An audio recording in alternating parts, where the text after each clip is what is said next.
See. Okay. But invisibility would be good. Oh, invisibility. See. Oh, so you can hear what some of your friends who they said Not that you're your necessarily. friends. Okay. No, not for that reason. But why? Why? I'd be able to get a lot more done when people can't see me to distract me, right?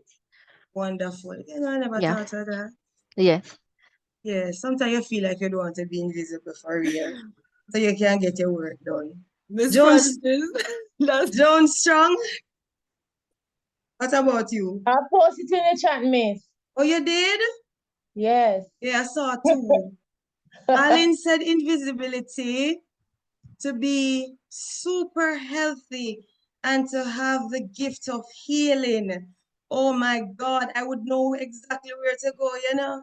Jones Strong said, oh, wonderful. I'm going to call on one more person or two. Read.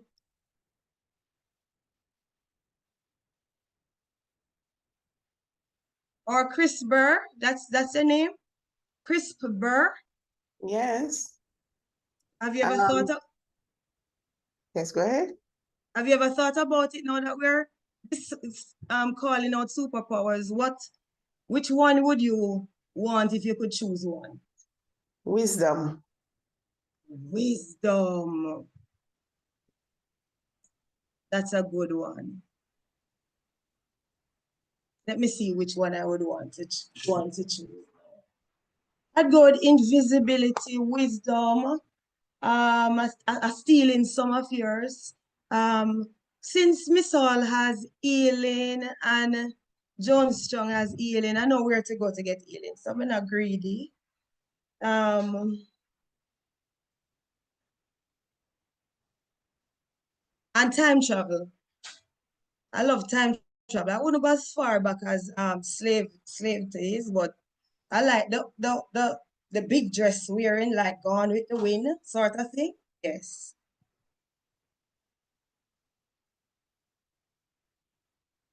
So let's get into it. I'm sorry, my cat is trying to get my attention. All right, let's get to in the meat of things.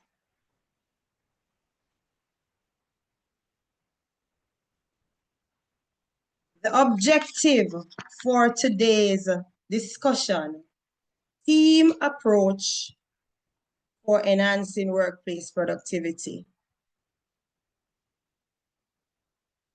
is to remind or to provide new information, valuable information that can assist our team to be more productive and the organization at large, regardless of the size, the product or service that is being offered.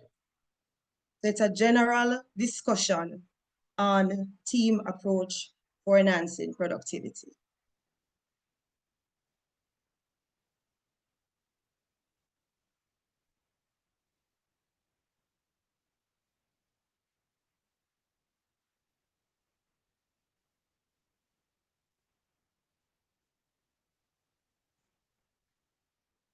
You guys not showing me your faces, I'm not showing you mine.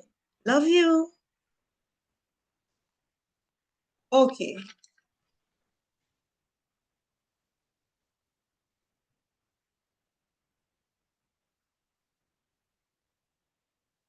Here is a focus. And I am working with an agenda. So this is the agenda really. But you will be able to follow because I will pick up on the topic areas. Understanding workplace productivity. So productivity and how it impacts teams and organizations. Explore the key traits and behavior of successful and productive teams.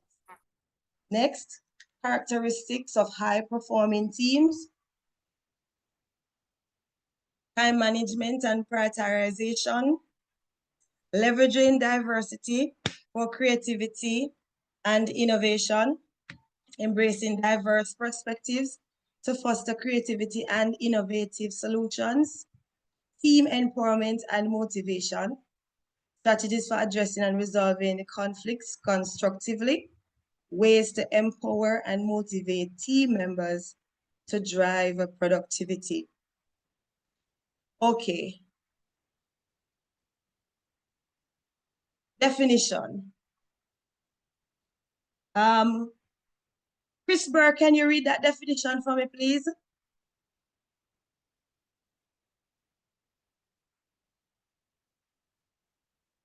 I'm going to call on names, so just prepare yourselves. James, you want to go ahead and read? Yes, please. Thank you. Team, two or more people working together to accomplish a shared purpose or goal. Everyone agree? Everyone agrees? Yes, miss. All right. So I have a picture here. And I'm sure my colleagues online would be familiar, would see this somewhere, Discovery Channel somewhere. It's the Stonehenge in England. Archaeologists agree that it's a burial site, but they're not sure what else it was used for. And if it was a burial site, it means that people would have done this. So moving on. This is a pyramid, also a tomb in Giza, or Giza, which would have been built by people as well. This is the Great Wall of China, which is now a tourist attraction, but I'm sure it served some great purpose in the past, but it must have been built by people. The point is, as far back from time immemorial, people have been working together. I'm sure you'd say, okay, for some of these in the past, it was like a slavery thing, and they had taskmasters, and so they had no choice. But at the end of the day, we can see that it is possible to get people to work in teams. We don't have to have a taskmaster. We don't have to have a stick. But in present day, we as leaders should find creative way to dangle the carrot in front of our team members without using the stick. Would you agree?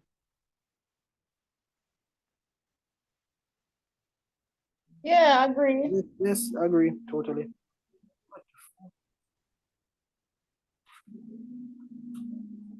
Okay. Before we look at team productivity, because for a team to be productive, they have to have all the right components. They would have to go through all the different stages when the team was formed. So we're looking at group dynamics briefly. And James, you want to read for me, please, and thanks? Group dynamics deals with the attitudes and behavior patterns of a group. It can be used as a means for problem solving, teamwork, and to become more innovative and productive as an organization. Right. So it is the study or use of the processes involved when people in a group interact. So we need to, when we are forming our teams, we have to take every aspect of the individual into consideration when forming a team. Attitudes, behavior, culture, everything. Importance of group dynamism. Why do you think that this is important? Number one, a group can influence the way the members think. Do you believe that this is true?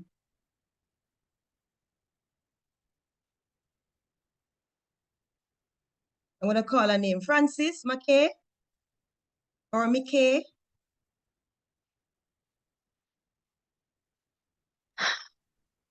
Hi, can you repeat the question, please? Why do you believe that a group can influence the way a member think? They can, but it also depends on how strong the person is as an individual. And that is true. Francis, Walker, you agree? Yes, You have that is anything true. to add? That is true. Morning. Good morning. That is true. The influence of group members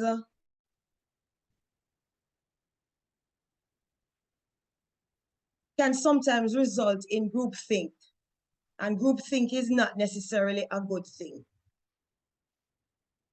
As Francis said, if the leader of the group is overly dominant, let me put it that way, and you have, say, a few introverts, they might not want to share their opinion, even though they probably can foresee, they have some kind of vision, one of the superpower, to see that the plan is not going to work out as how the leader is painting the picture.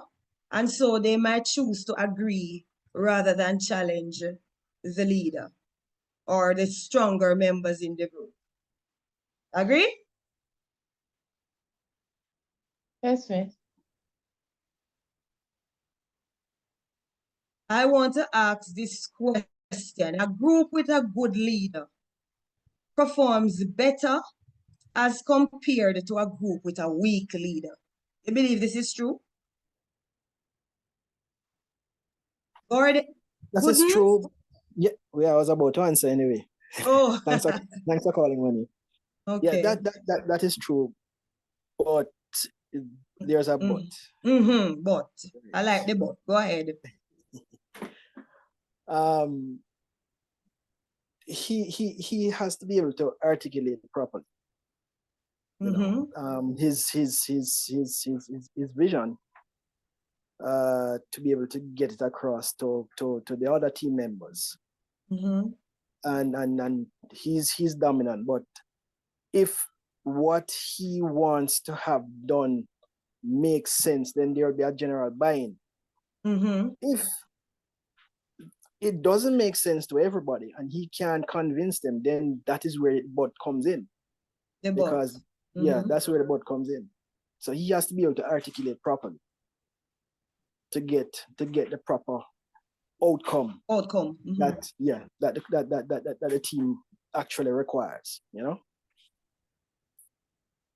I'm sorry, what was the question again? A group with a good or strong leader? Good leader. Strong. Yeah. Good, strong. Good, strong. Yeah. Performs better as compared to a group with a weak leader. And I was asking if you were in agreement. That's you, James? Yes, but you know that strong and good doesn't necessarily go hand in hand, because yes, allow me and I tell you why. Yeah, man, I know. Go ahead. Well, I have seen situations in which you have a strong group and a leader who has leaders who have allowed the group to find its level. So they're not necessarily strong, but they're good. I have seen strong leaders who inflict their will on the group and nothing gets done. And that's the truth. And Gooden was getting there, and I was anticipating the but. And I was also thinking that once your team, based on what Gooden says, once communication is done properly, and your team members understand the task and the end goal, they can be intrinsically motivated to get the job done, whether you're a good one or a weak leader. So as James said, good and strong. You can have the same outcome. You can end up with a successful outcome despite the leader. And you can have a confusing team even if you have a good leader, or you have a strong leader, or a weak leader, because the communication was not done properly. May I say something? Sure, Burr. Are we assuming that all members in the group are cooperative? No, man. No, we're not Because you assuming have- that at all. Because you will have members in the group who are antagonistic. So that is why we're looking at dynamism. Because we have to take all of these things into account. We have to look at each individual within the team. And it is important for leaders to understand. to know your team members. Absolutely.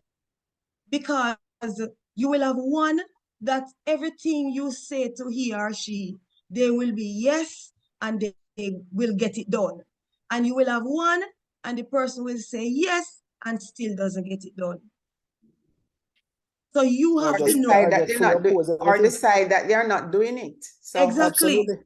So you have to know which one of your team members, which one is the strongest, which one is second, which one is the weakest, and you assign tasks according to how you perceive their strengths or their weaknesses. Right. And hope to bring the weaker one, find some way to develop that in that one, where that one can become a strong one as well. You're not planning to leave anyone behind. Or channel the energy of Exactly. of the antagonistic one. Exactly. It doesn't mean that that person is a bad person. It's just that that energy needs to be channeled properly. I see you, Salman. Go ahead, Salman. Good morning. You started out this conversation by asking us what you'd want as your superpower. Always have to remember that each individual have a superpower. And what a good leader or great leader has to do is to figure out what is the superpower and how that aligns with his or her objective. Right? Awesome, Salman. Don't think about weakness.